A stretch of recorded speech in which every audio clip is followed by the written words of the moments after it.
یہ قراردادیں پیش کی ہیں۔ اب اس پر سوال تو پھر ظاہر ہے کہ لوگ اٹھائیں گے اور پھر ان کے اوپر تنقید بھی ہوگی۔ اب جو امریکہ کے 62 سینیٹرز تھے جنہوں نے یہ قرارداد پیش کی حکومت کو، ان میں سے 29 جو ہے نا وہ تو نصرانی یہودی ہیں، اور وہ یہودی وہ جو کٹر یہودی ہوتے ہیں، جو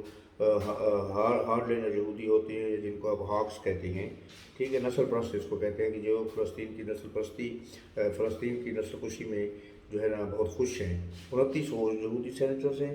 پھر اس کے بعد جو ہیں 9 جو ہیں وہ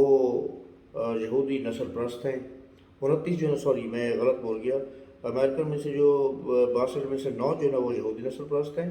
اور 29 جو ہیں وہ اسرائیل کی کھلم کھلا حمایت کرتے ہیں۔ مختلف مواقع پر وہ کھلم کھلا اسرائیل کی حمایت کر رہے ہیں، اور یہ جو ابھی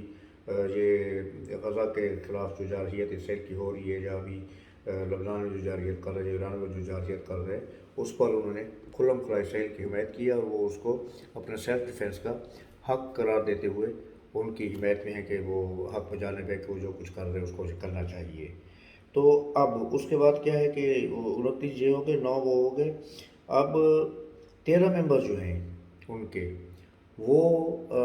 انڈیا کی حمایت کرتے ہیں، انڈیا کی لابی کے بندے ہیں، اور انڈین کی کشمیر کے معاملے میں جو پالیسی ہے اس کی کھلم کھلا حمایت کرتے ہیں، اور وہ انڈیا کو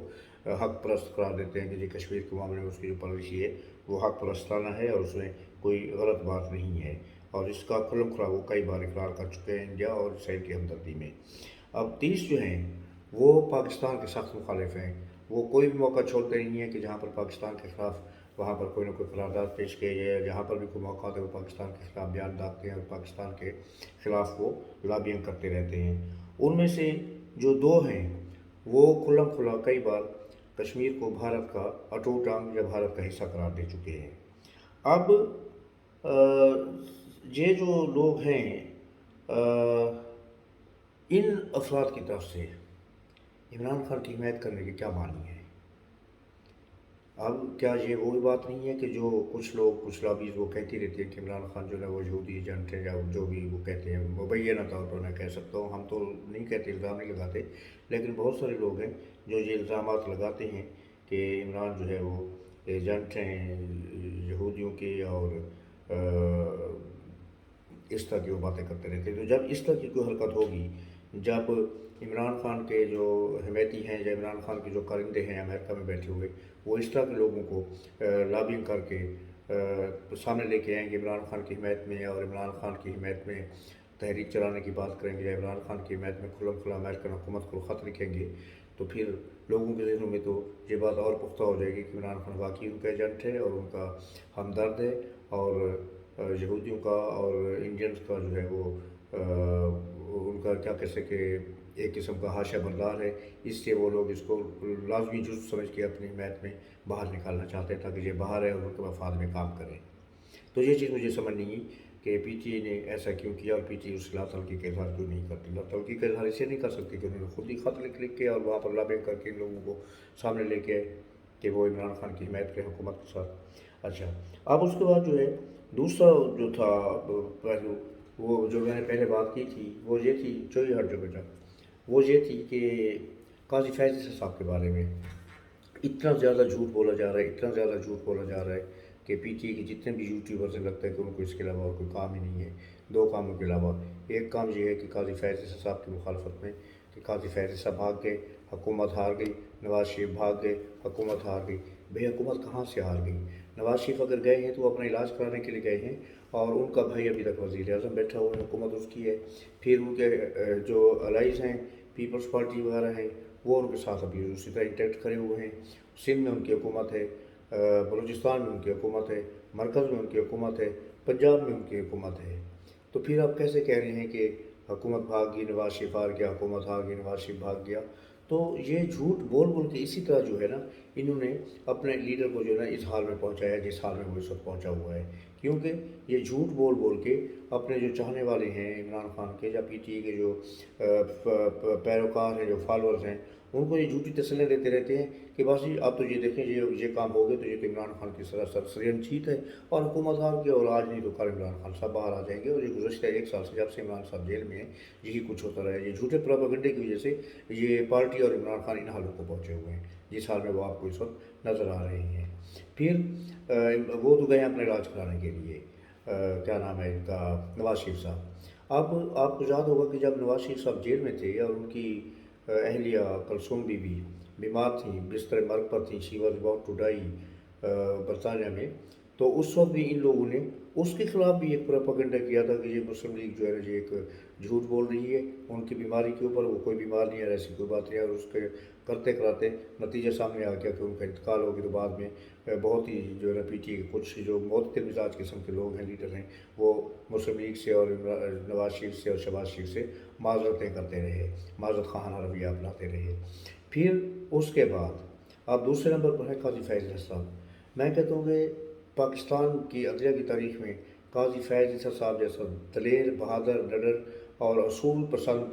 چیف جسٹس جو ہے نا وہ میرے خیال میں تو نہیں آیا۔ کوئی اکا دکا آیا ہو تو میں نہیں کہہ سکتا، لیکن میرے اپنی ذاتی جہاں تک خیال ہے کہ وہ کوئی نہیں آیا۔ جتنی بہادری سے انہوں نے عمران خان کا بھیجا اور ریفرنس جو تھا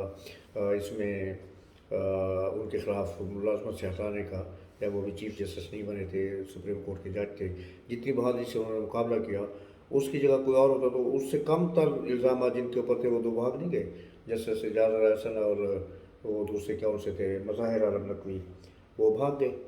اپنے ٹرائل سے پہلے بھاگ گئے کہ ان کا وہ جو ہے پارلیمنٹری کمیٹی میں یا کہیں پر ان کا وہ ہو، تو وہ اس سے پہلے بھاگ گئے۔ لیکن انہوں نے مقابلہ کیا اور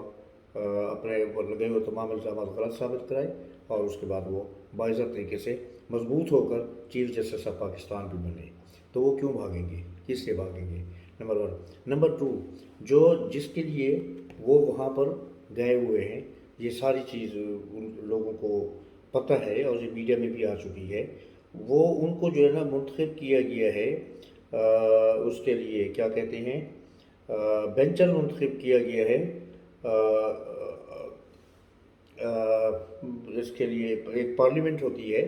جس کے اندر ججز کا ایک گروپ اپوائنٹ کیا جاتا ہے، اور یہ ان کی جو اپوائنٹمنٹ ہوتی ہے، جو انتخاب ہوتا ہے، یہ بھی ووٹ کے ذریعے ہوتے ہیں۔ جیسے عمران خان صاحب کا انتخاب ہو رہا تھا، اس کے لیے انہوں نے اپنے آپ کو نامزد کرایا تھا، پیش کرایا تھا آکسفورڈ یونیورسٹی کے چانسلرشپ کے لیے، جہاں سے یہ بہت ہی بے عزت ہو کر اپنی ناقص پالیسیوں کی وجہ سے باہر نکلے، اور ایسے ان کے اوپر گھٹیا جو ہے نا الزامات بھی لگائے گئے انٹرنیشنل میڈیا میں، اور ان کی وہ ایسی جو ہے نا وہ دھلائی کی گئی میڈیا میں، اور بڑے بڑے جید اور جو معتبر اخبارات ہیں ان میں کہ علمان اور حفیظ، عمران خان کی اتنی بےعزتی پورے پاکستان میں ان کے پورے کیریئر میں نہیں ہوئی جتنی چند دنوں میں انٹرنیشنل میڈیا نے کر کے رکھ دی ہے۔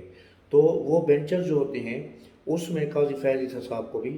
منتخب کیا گیا ہے، اور وہ پہلے پاکستانی ہیں اور غالباً پہلے شاید ایشین بھی ہیں، I am not sure about that, لیکن پاکستانی باہر وہ پہلے ہیں۔ ان کو وہاں پر ایز اے بینچر منتخب کیا گیا، ان کا انتخاب کیا گیا، اور یہ انتخاب تاحیات ہوتا ہے، یہ بھی میں آپ کو بتاتا ہوں، جو تازندگی ہوتا ہے۔ تو یہ ایک بہت بڑا اعزاز ہے جو حکومت، جو پاکستان کو، ہمارے ملک کو، اور جو قاضی فیض عیسیٰ صاحب کو حاصل ہوا۔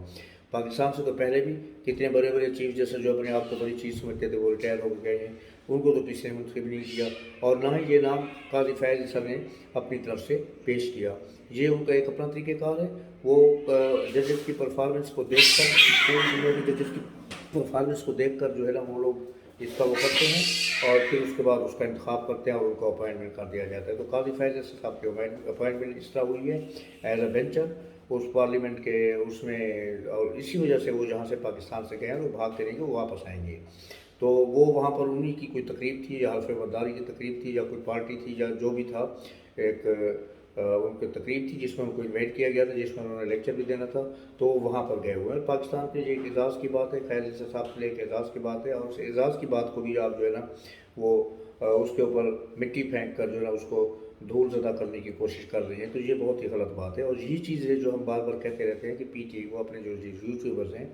ان کو جو ہے نا لگام ڈالنی چاہیے، ان کو کنٹرول میں کرنا چاہیے، کیونکہ اب تو یہ صاف نظر آ رہا ہے کہ یہ یوٹیوبر حضرات جو ہیں وہ پی ٹی کے اپنے قابو میں بھی نہیں رہے۔ اگر پی ٹی کا بھی کوئی شخص کوئی ایسی بات کرتے تو اس کو بھی یہ دھول چٹا دیتے ہیں، اس کو بھی دھو ڈالتے ہیں، کیونکہ اس کی بڑی عزت تو قیم ایسی کرتے ہیں کہ بس علمان اور حفیظ دنیا میں وہ لوگ نظر دکھانے کے اٹھانے کے قابل نہیں رہتے۔ تو یہ 2-3 چیزیں تھیں جس کے اوپر آپ سے بات کرنا تھی۔ آج تک تو اتنے کافی، انشاءاللہ بہت جلد ایک نئے ولاگ کے ساتھ آپ کی خدمت میں حاضر خدمت ہوں گا۔ اس وقت تک کے لیے اجازت دیجیے۔ اللہ آپ کو حامی و ناصر اور لانے کے بعد السلام علیکم اور شکریہ۔